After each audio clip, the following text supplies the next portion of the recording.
નમસ્કાર મિત્રો, education with Jignesh ચેનલમાં તમારું સ્વાગત છે અને હું છું જિગ્નેશ.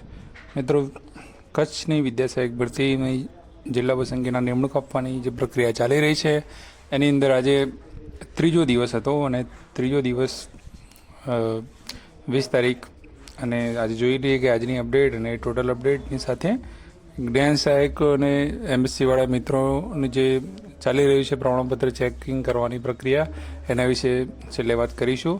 તો અહીંયા છેક સુધી વિડીયોમાં તમે બનેલા રહે છો તો મહત્ત્વની જાણકારી તમારા સુધી પહોંચાડવાનો છું. તો અહીંયા તમે જોઈ શકો છો, સૌપ્રથમ તો ડે 3 એટલે કે આજના દિવસની અપડેટ જે છે એ કેટેગરી વાઇઝ જોઈ લઈએ. તો 400 લોકોને બોલાવવામાં આવેલા હતા. હવે એ જે 400 જે છે એની એટલે કે તમે જોઈ શકો છો કે ઓપનની અંદર 784માં લાસ્ટમાં મેરિટ નંબર હતો અને ઉમેદવારનું મેરિટ હતું 69.2645. આજે ઓપન કેટેગરીના 23 ઉમેદવારો હાજર રહ્યા એટલે કે બોલાવવામાં આવેલા હતા. 23 ઉમેદવારોનો કોલ લેટર આજની તારીખ માટે નીકળેલો હતો. એવા જ એસસી કેટેગરીમાં છેલ્લો મેરિટ નંબર હતો 112. છેલ્લા ઉમેદવારનું મેરિટ હતું 69.2484 અને એસસી કેટેગરીના કુલ 67 ઉમેદવારોને આજે બોલાવવામાં આવેલા હતા. એસટી કેટેગરીનો એક પણ ઉમેદવાર આજે બોલાવવામાં આવ્યા નહોતા. એસસીબીસી કેટેગરીની વાત કરીએ તો લાસ્ટ મેરિટ નંબર હતો આજનો 485. કેટેગરી મેરિટ નંબર છે તો એસસીબીસીવાળા ખાસ ધ્યાનમાં રાખજો. 485 આજે ક્લોઝ થયું છે અને લાસ્ટ મેરિટ હતું આજનું 69.2333. 69.2333 અને કુલ ઉમેદવારો જે છે આજે 242 ઉમેદવારોનું કોલ લેટર જે છે આજની તારીખ માટે નીકાળવામાં આવેલો હતો એસસીબીસી કેટેગરીવાળા.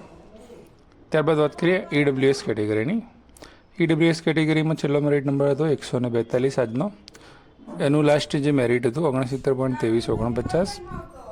કુલ ઉમેદવારો જે છે 68 ઉમેદવારોને બોલાવવામાં આવેલા હતા. હવે જે પણ ઉમેદવારોને બોલાવવામાં આવેલા હતા એમાંથી આજે કેટેગરી વાઇઝ કેટલા ઉમેદવારો હાજર રહ્યા અથવા તો કેટેગરી વાઇઝ કેટલી સીટો આજે ભરાઈ ગઈ એની વાત કરીએ તો ઓપન એટલે કે જનરલ કેટેગરીમાં 8 ઉમેદવારોએ જિલ્લા પસંદગી કરી છે આજે. એસસી કેટેગરીમાં 3 સીટો ગઈ છે. એસટી કેટેગરીમાં એક પણ સીટ નથી ગઈ. ઓબીસી એટલે કે એસસીબીસી કેટેગરીમાં આજે પછી 6 સીટો ગઈ છે અને ઈડબ્લ્યુએસ કેટેગરીમાં એક ગઈ છે. એમ કરીને જે છે એ 18 સીટો જે છે આજે ગઈ છે. 400માંથી 18 લોકો જ જિલ્લા પસંદગી માટે હાજર રહ્યા છે. અને પછી વાત કરીએ હવે આપણે ટોટલ અપડેટની કે ટોટલ અપડેટ શું ફરક પડી છે. હવે તમે કાલથી જોઈ શકો છો કે સામાન્ય પ્રવાહનું ખાલી બતાવે છે જે આપણે સીટ ડિસ્પ્લે છે એની અંદર. તો ઘણા લોકો પૂછે છે કે ભાઈ સાયન્સની જગ્યાઓ કન્વર્ટ થઈ શકે કેમ.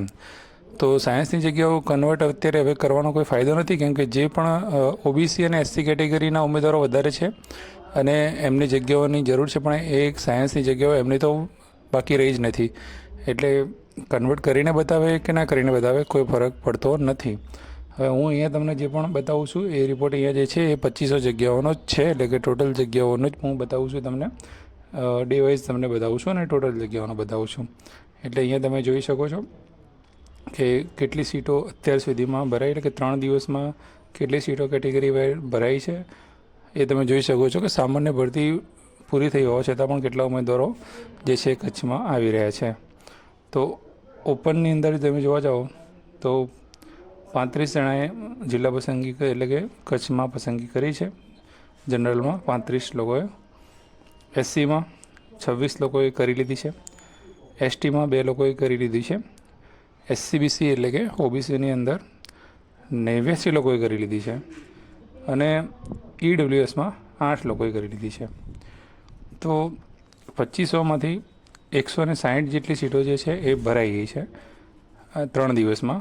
અને બાકીની અંદર જોવા જઈએ આપણે તો ઓપનમાં 1156, એસસીમાં 157, એસટીમાં 195, એસસીબીસીમાં 590 અને ઈડબ્લ્યુએસમાં 242.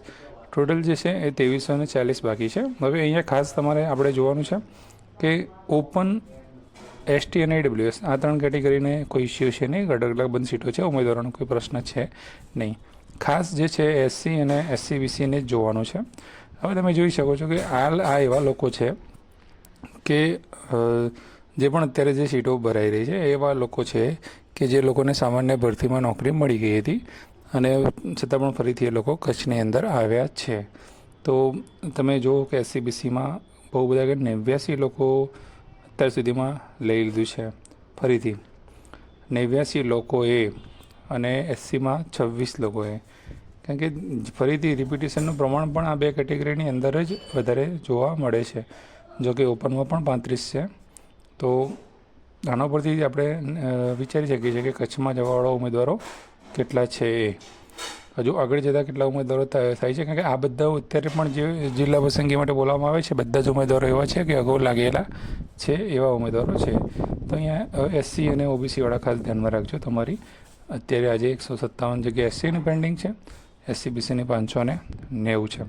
બરાબર છે. તો આ થઈ ટોટલ અપડેટ અત્યાર સુધીની. હવે આવતીકાલે જે છે એ પણ ચાલવાનું છે 21 અને 22 તારીખ, પછી 23 અને 24 તારીખે એની રજા હશે. હવે વાત કરીએ આપણે બીજી એક અપડેટ આવી હતી કે ભાઈ જે લોકોને જ્ઞાન સહાયક અને 6 થી 8 વાળા મિત્રો જે રહ્યા, એટલે કે જે જ્ઞાન સહાયક લોકોને અને MSc કરી હોય કે બીજી કોઈ ડિગ્રી લીધેલી હોય, એટલે કે ચાલુ અભ્યાસની સાથે તમે કોઈ ડિગ્રી મેળવી હોય અથવા તો જ્ઞાન સહાયક જેવી ચાલુ નોકરીએ કોઈ ડિગ્રી મેળવી હોય, તો એના માટે જે ઉમેદવારોને ગાંધીનગર બોલાવવામાં આવેલા હતા એ 21 તારીખ સુધી બોલાવવામાં આવેલા હતા કે કાલે એમનો અંતિમ દિવસ છે. પણ પાછળથી હવે સમિતિ દ્વારા એવું જ નોટિફિકેશન બહાર પાડવામાં આવ્યું છે કે આ સિવાયના ઉમેદવારો જે રહ્યા એમને પણ સ્વેચ્છાએ જો પોતાના પ્રમાણપત્ર ચકાસણી કરાવી હોય તો તેઓ પણ 22 અને 23 તારીખે જિલ્લા વાઇઝ હાજર રહી શકે છે. તો અહીંયા તમે જોઈ શકો છો કે 22 તારીખે 11 વાગે જે છે કયા જિલ્લાવાળા ઉમેદવારો હાજર થવાનું છે. સાબરકાંઠા, જુનાગઢ, પોરબંદર, મહેસાણા, પાટણ, ભાવનગર, જામનગર અને અમરેલી. એ જ 22 તારીખે 1:30 વાગે અમદાવાદ, વડોદરા, રાજકોટ, સુરત, ખેડા, આણંદ, પંચમહાલ, દાહોદ અને 23 તારીખ જે છે 11 વાગે કચ્છ, ભરૂચ, નર્મદા, વલસાડ, નવસારી, બનાસકાંઠા, સુરેન્દ્રનગર અને ગાંધીનગર. અને એવી જ રીતે 23 તારીખે 1:30 વાગે જે છે ડાંગ, તાપી, બોટાદ, ગીર સોમનાથ, દેવભૂમિ દ્વારકા, મોરબી, અરવલ્લી, મહીસાગર અને છોટા ઉદેપુર. આ ઉમેદવારો પોતે રૂબરૂ ચકાસણી કરાવી શકે છે. આ એટલા માટે કે જે પેલા ઉમેદવારોને બોલાવવામાં આવેલા છે 21 તારીખ સુધીમાં એનું એક પર્ટિક્યુલર લિસ્ટ બહાર પાડવામાં આવેલું છે. એ લિસ્ટના ઉમેદવારોની જ ચકાસણી થઈ છે.